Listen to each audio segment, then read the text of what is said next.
Oh, my God.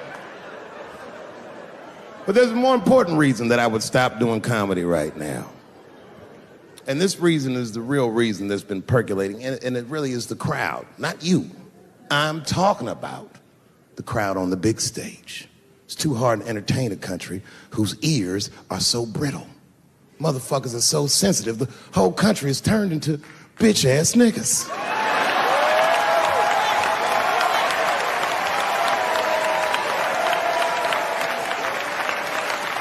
Everything you say upsets somebody. You know, I can remember when it all started. It was when I was doing Chappelle show. When I was doing Chappelle show, I used to do the show, and then on the weekends I do like concerts and shit like that. So I'm doing a concert, and there was a couple in the front row, beautiful couple. The wife was obviously Asian. You could see it in her face.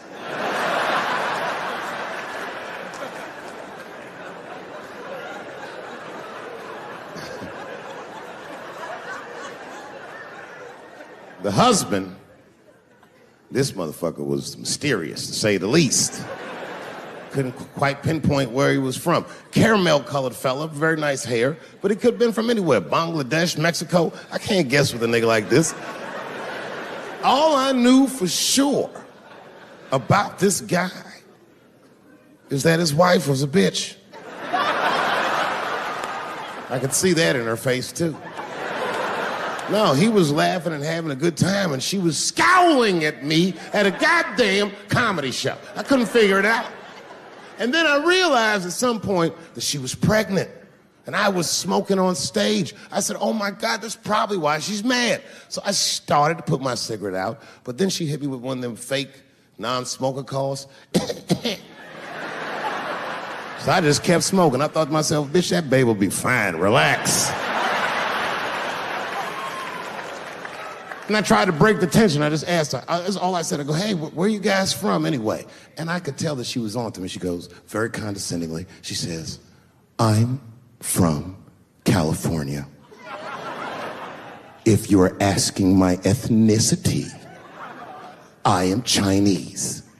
And her husband was just cool about the shit. He was like, I'm Mexican, bro. I said, well, I'm sorry if I offended you by asking, but you're a very beautiful couple. And miss, there's no question that you're gonna give birth to the hardest working baby this world has ever seen.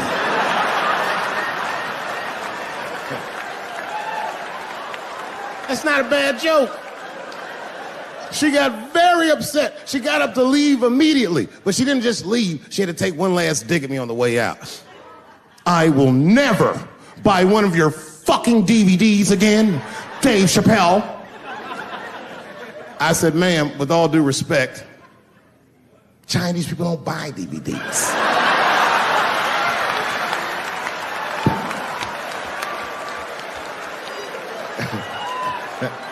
And the crowd went crazy. We were all laughing, having a good time. I didn't even think anything of it.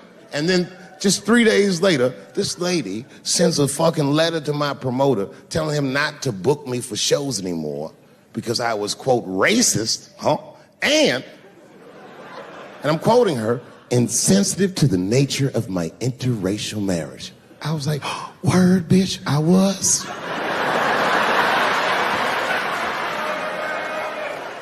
If she had just done a little bit of research, she would know that I myself am in an interracial marriage. That's right. In fact, my wife is Asian too. Surprise, bitch, I'll see you on Thanksgiving.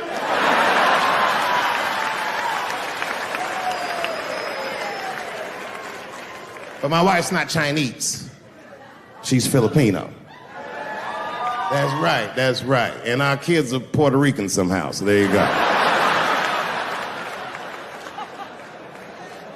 I don't give a fuck about interracial marriage. In fact, you know what? My mother is half white. A lot of people don't know that.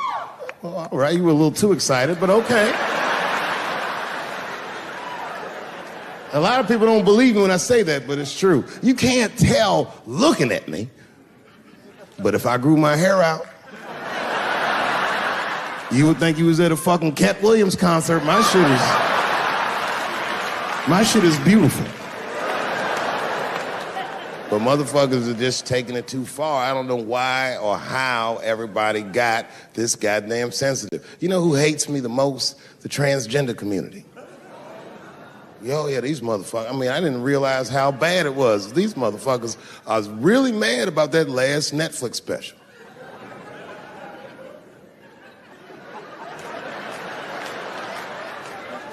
It's tough, man. I don't know what to do about it because I like them. I always have. Never had a problem with them. You know, just fucking around. As a matter of fact, I think I make fun of everybody, and I mean, as a group of people, they have to admit, it's kind of fucking hilarious, man. I'm sorry, bro. It's like, I've never seen somebody in such a hilarious predicament not have a sense of humor about it. They're born feeling like there's something other than they're born as, and that's kind of funny, you know? I mean, it's funny if it's not happening to you. It's like that white black bitch that's in the news all the time. Rachel Dolezal. She always says that. She's a white woman, but then she dressed up like a nigga and shot her way up to the very top of blackness. And I always wanted to meet her just so I could understand. I just wanted to like have dinner with her so I could just look in her eyes and call her a nigger to her face. The fuck is that bitch talking about? I identify black. That is trans talk, lady. Stop biting. Stop biting. There's a big difference between her and a trans. The difference between her and a trans is I believe transgenders. I don't understand them either, but I know they mean what they say. Them niggas cut their dicks off. That's all the proof I need. I've never seen somebody just throw their dick away. Don't need it.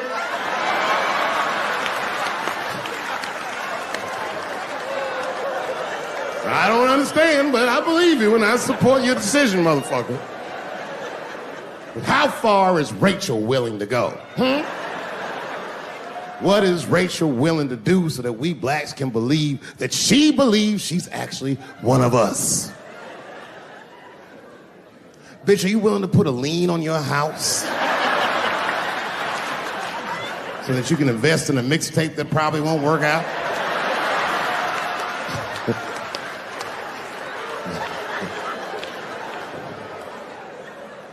She didn't even change her name.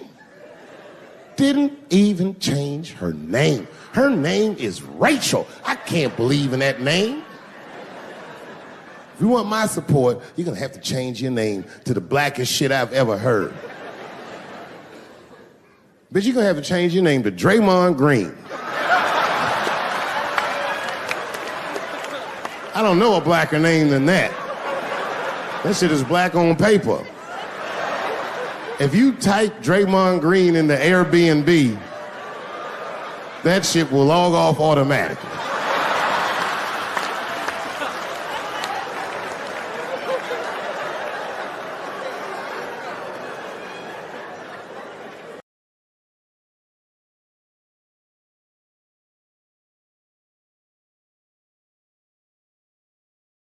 You know who hates me the most? The transgender community. Yo, yeah, these motherfuckers. I mean, I didn't realize how bad it was. These motherfuckers are really mad about that last Netflix special. Old baby on the corner trick, eh? I'm not gonna fall for that shit. Where's this limousine driver? You know, I start feeling bad. As time goes by, I start feeling worse. Like, man, what is wrong with me? What the hell's wrong? I'm scared of a baby. And this baby could be in trouble. He might need my help. I gotta do something. But I wasn't gonna get out the car.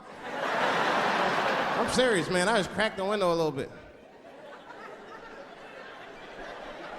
There's an old limousine. I can roll it down.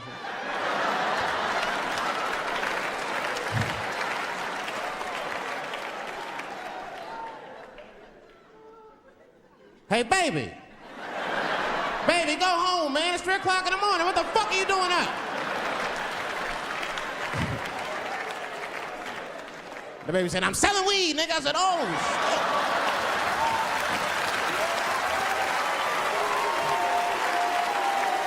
I wasn't expecting that. I'm serious, I had to buy 2 bags from him to calm my nerves. Let me get 220. Got back in the car and rolled me a joint, man. So, that shit was scary, man. Every once in a while, like a crackhead would come up to the car and look in the window. It was like Jurassic Park and shit. He'd be looking all in the cars. Hey, get out of here, cracky. That baby was still standing there, man. Then I started feeling bad again. Yeah, weed make you feel guilty sometimes. You know. Man, what is wrong with me, man? I have just bought weed from an infant.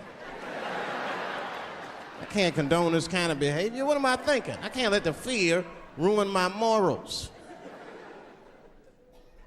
Gotta do something.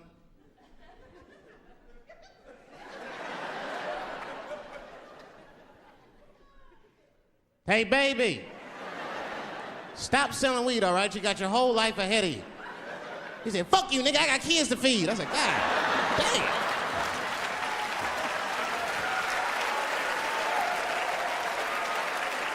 Sad.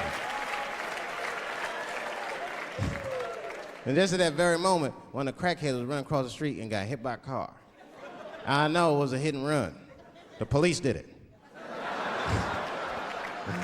That's all right, they sprinkled some crack on him and got back up.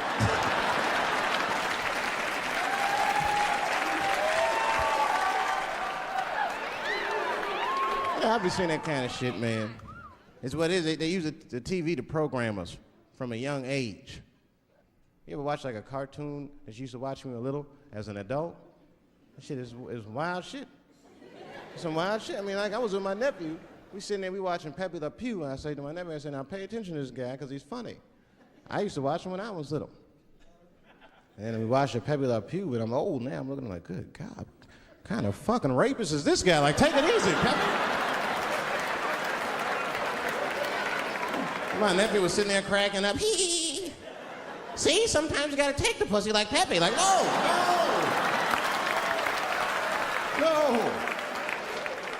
I had to turn the channel real quick. I turned on Sesame Street. I said, oh, whew, Sesame Street. This is much better, because now he'll learn how to count and spell. But now I'm watching it as an adult, and I realize Sesame Street teaches kids other things. It teaches kids how to judge people and label people. That's right. They got a character on there named Oscar. They treat this guy like shit the entire show. They judge him right in his face. Oscar, you are so mean. Isn't it, kids? Yeah, Oscar. You're a grouch. It's like, bitch, I live in a fucking trash can. I'm the poorest motherfucker on Sesame Street. Nobody's helping me. Then you wonder why your kids grow up and step over homeless people. Get it together, grouch. Get a job, grouch. So don't even tell me how to get to Sesame Street. That is a terrible place. I wouldn't go there if I knew the way. Who would want to live in a neighborhood like that? Fucking 6-foot pigeons walking around. And an elephant that's a junkie. Hi, bird. Yeah, that's right, Snuffy. Hi, bird, I'm sick. I need some smack, bird. The Cookie Monster with his eyes popping out his head, screaming, cookie, cookie, cookie, like, ugh. What kind of cookies are you talking about? Chocolate chips don't do that to people. And then they had the nerve to put a pimp on there. They didn't come out and say he's a pimp, but I know a pimp when I see one. They called him the Count. Had a cape and everything. You just see him pimping. Bitch, where is my money? You've been late 4 times, I've been counting. How many times must I smack you before you act right? 1, 2 smacks. Doesn't mean they are a certain way. Don't ever forget it. But ladies, you must understand that that is fucking confusing. Just is. Now that would be like me, Dave Chappelle the comedian, walking around the streets in a cop uniform. Somebody might run up on me. Oh, thank God. Officer, help us. Come on, they're over here. Help us. I'm like, oh, just because I'm dressed this way does not make me a police officer. You understand what I'm saying? It's like, all right, lady, fine. Fine. You are not a whore. But you are wearing a whore's uniform, I'll tell you that shit right now. Little misunderstandings can happen. And then men, we misunderstand women a lot. You know, we always undermine their feelings. You can't do that to them. You can't, because, see, feelings are, you see how they're clapping? Feelings are very important to women. They are all important. I'm just learning this shit. Everything's based on how they feel. You can hear when they tell stories. You ever hear a man tell a story, it'd be just facts. Who, what, when, where, why. It was me and Bob, we was at Safeway. Then that nigga Bob said this, then I punched that nigga, and then I broke out. That's the story.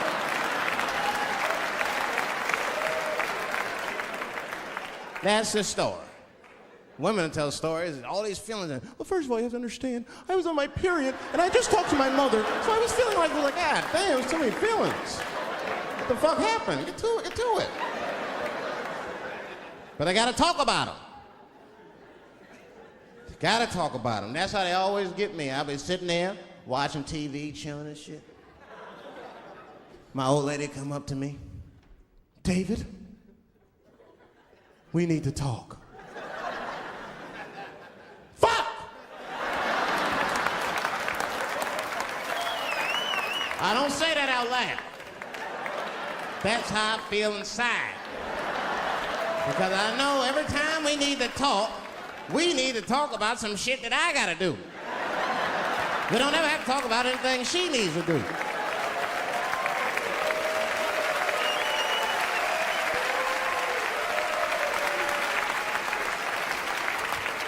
She leaves me defenseless.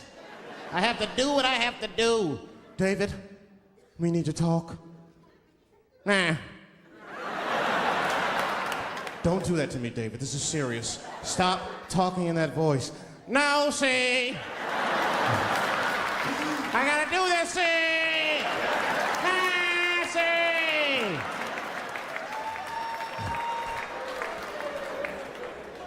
I complain, but I'm happy I'm with somebody. I don't want to be single.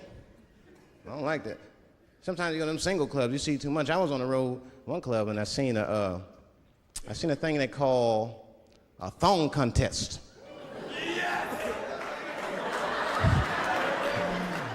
And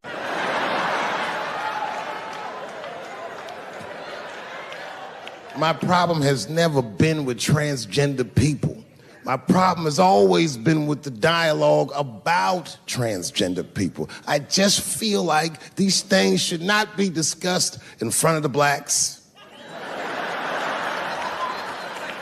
It's fucking insulting, all this talk about how these people feel inside. Since when has America given a fuck how any of us feel inside?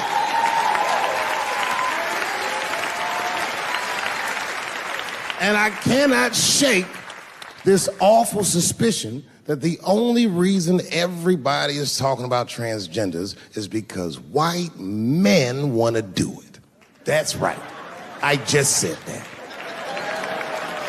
If it was just women that felt that way, or black dudes and Mexican dudes being like, hey, y'all, we feel like girls inside, they'd be like, shut up, nigger, no one asked you how you felt. Come on, everybody, we have strawberries to pick. It reeks of white privilege. You never asked yourself why it was easier for Bruce Jenner to change his gender than it was for Cassius Clay to change his fucking name?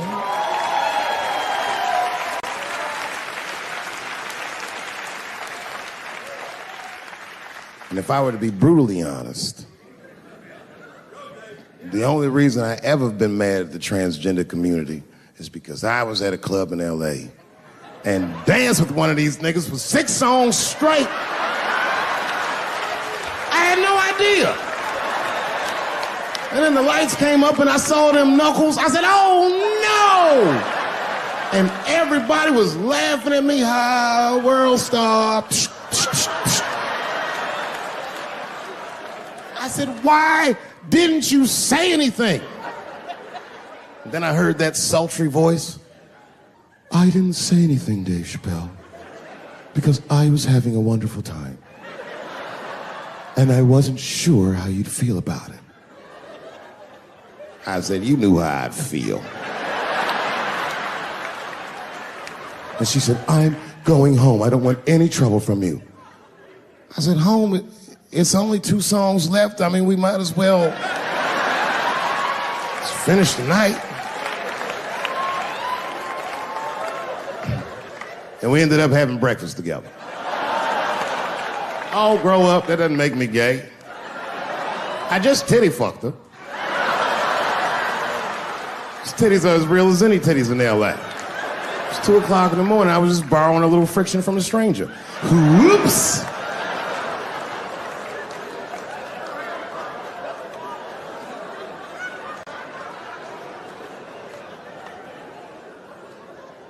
It's the madness of youth. It's the types of mistakes that a man makes when he's young. I wouldn't even know that it's necessarily a mistake. It was a wild night out. But I don't do it like that anymore. I'm old. I'm 44 now. Thanks. It's the first time in my life I've ever started to physically feel my age. It's tough, man. You know how I know I'm getting old? This is embarrassing, but I was in my hotel room. I'm not gonna lie, I was jerking off, and I was really sweating it out. And this is when I knew I was old. I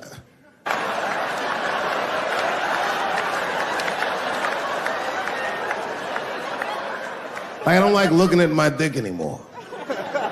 My dick looks distinguished. It's old, an old looking dick. It's got salt and pepper hair all around it. My dick looks like Morgan Freeman in the 90s. Without the dots. My dick narrates. Dave pulled me out and started jerking me around and jerking me around. But not with the same vigor as when he was young. He and I both knew nothing was coming out.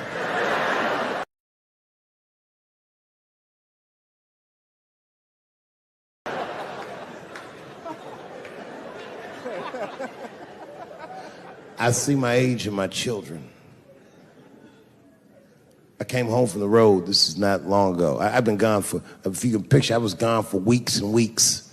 And when I came back, nobody was home. Now, one person in my family thought that maybe I'd like to see them when I got back. They knew when I was coming back, but they just weren't home. And that shit was a wake-up call. You know, when my kids were little, and the tour bus would pull up to the house, these motherfuckers would spill out. Dad is home, hooray! And they'd hug me and kiss me, and then as the years went on, they'd get less interested. Hey everybody, look, it's Mr. Promises back from the road.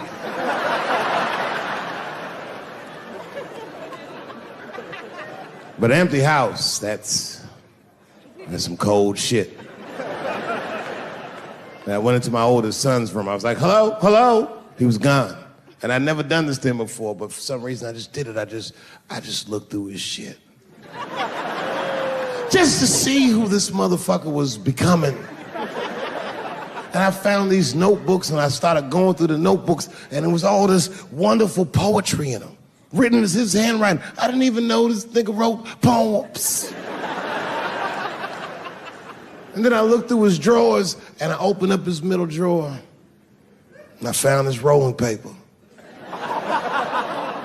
And I looked down at them papers like, oh, that's where that poetry's coming from.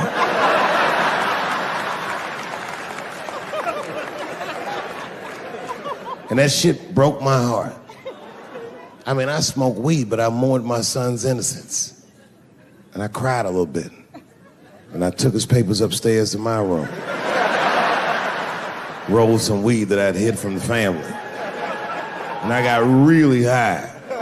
And then I got paranoid, so I put his papers back how I found them. So he wouldn't know what I was up to.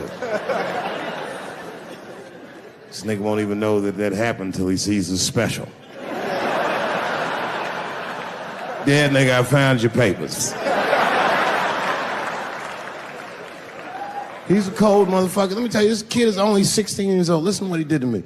This motherfucker calls me up in the middle of the night. It was 1 o'clock in the morning. He goes, Dad, don't be mad. I knew something was terribly wrong. I said, what's going on? He said, listen, I'm fine. And don't forget, you told me to do this. I'm at a party, and my designated driver had too much to drink. And me and my friends need you to come pick us up. I said, Jesus Christ, it's 1 o'clock in the morning, nigga. I am shit-faced.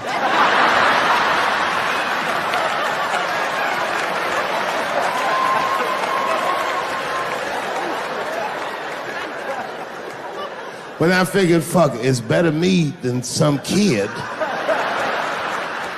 I might as well roll the dice and go pick my nigga up. I said, all right, I'm coming to get you. Just give me the address and I'll be right there. And then he gave me the address and I was shocked. I said, son, you are not gonna believe this, but I'm at the same party, nigga.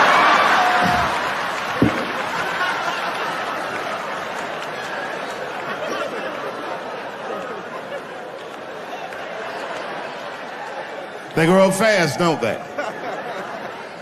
Can I ask you a weird question? I don't want to make you feel uncomfortable. You don't have to answer it, and if it doesn't go well, we'll just edit it out anyway. Is it weird to be the only white people in a row? Thanks for coming out, and thanks for making a nigga feel comfortable in the gayest place on earth. You guys got Disney World jealous out this motherfucker. Man, I didn't really think it was that gay at first. I was like, what is everybody? Because when I was coming out here, everyone was like, man, that place is really gay. So what the fuck is everybody talking about? It's not so gay. And then I wandered into that Castro. God dang, I said, this is America's anus right here. This shit is deep. Went to that Tenderloin. It was nothing tender about that motherfucker at all. That shit was rough. The opposite of tender. I have never seen crack smoked so casually before. These niggas was sitting in front of Starbucks smoking crack and drinking coffee. I said, this is off the hook. Talking about politics.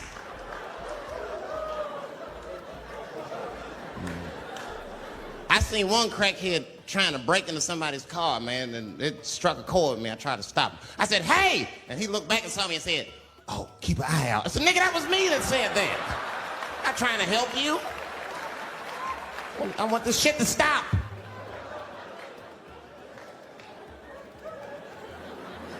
Crackheads are like that. I had a crackhead break my car window one time. Broke it! You know what he stole? Fucking candy bar I had lying on the seat. That's all he took. It's a goddamn candy bar. I was so mad. I drove around the neighborhood for 5 hours looking for a crackhead with chocolate on his face. I did that. I finally found when I grabbed that motherfucker and said, hey man, what's all this chocolate on your face, motherfucker? He looked confused. Chocolate? This is doo-doo, baby. I said, ah! Oh, man. This place is insane. But you know what I like about San Fran, and the reason I picked this city to do my special was because of all the major cities in America, somehow people get along here better than anywhere else I've seen in the country. That's right. That's right.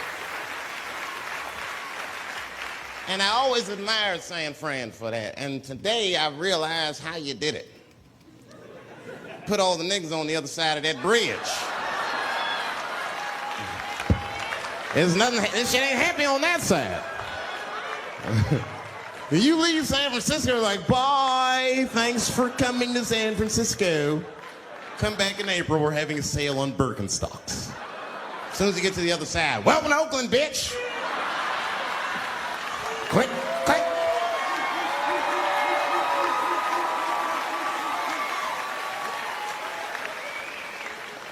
It's fucking crazy. But it also feel like it's the East Coast city in the West Coast. You guys got subways and shit. I'm scared of public transportation. I was on a bus that was held hostage 45 minutes. It wasn't life-threatening. I don't want to give you that impression. It was a dude jerking off, but the shit was scary, son. It was scary. It was right before it happened, I was on the bus smoking a cigarette. It's a long story. It's not the coolest shit I ever did. And people freaked out. Sir! Sir, put that goddamn cigarette out, okay? This is everybody's air, sir. I flicked it. I didn't want any trouble. And just at that moment, coincidentally, this homeless dude, out of nowhere, pulls his dick out. Started beating off. And I was furious. Because nobody said shit to this guy. They were just looking like, oh my God.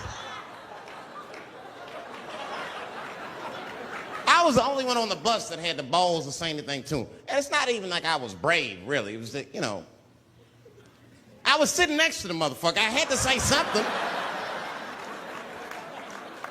Come on, dog, you hit my elbows. Stop.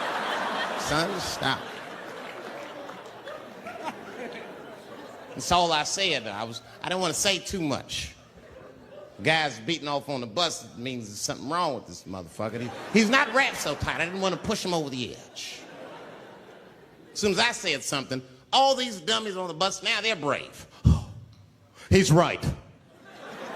Put your goddamn cock away. I don't want to see this anymore. I don't want to see it either. Yeah! Now the guy flips out. All right, everybody, back up. Back the fuck up. I tried to be nice about this. Now everybody freaks out. Oh my God, it's a biological attack. Oh. I'm caught in the middle. I can't lose my cool. I said, hey, everybody, just calm the fuck down or you're going to get me shot. Let's all just be cool. Let's do what this man says so he'll leave us alone. Now everybody gets quiet.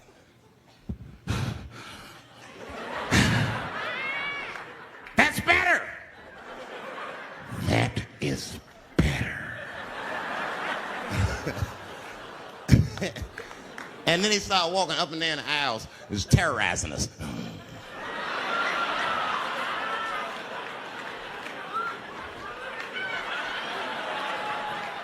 And then he starts making demands.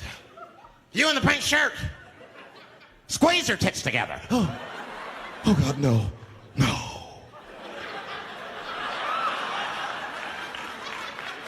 You, stick your finger in your butt. Why? Oh God, why is this happening? Oh God, oh God. He was working my way. Shit was tight. Just that minute. I got saved, dudes. I was so lucky. This guy at the other end of the bus, he snapped. He lost his mind. I seen it happen. Ah! He screamed out, rush him! He can't come on all of us and charge me out. Ah! And it was like a movie. This homeless dude seen him coming and shot one off. Ah! I dodged that shit like the Matrix. Niggas, oh.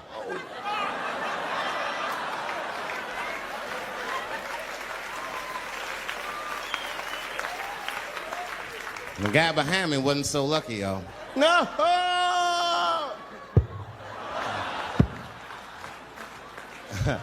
That shit was gross. It didn't kill him, but I'm sure that fucked his day up.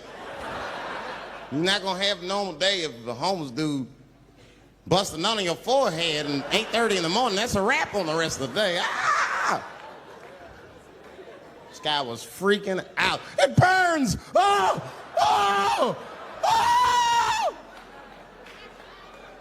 Everyone was standing around looking at him. Even the homeless dude felt bad. I guess he was finished. He came back to his senses. Oh, this is my stop. I said, relax, motherfucker. I had to say something. Relax. Oh, I can't. I got AIDS. I know it. I said, you can't get AIDS from a homeless dude busting a nut on your forehead. That's not how it spreads.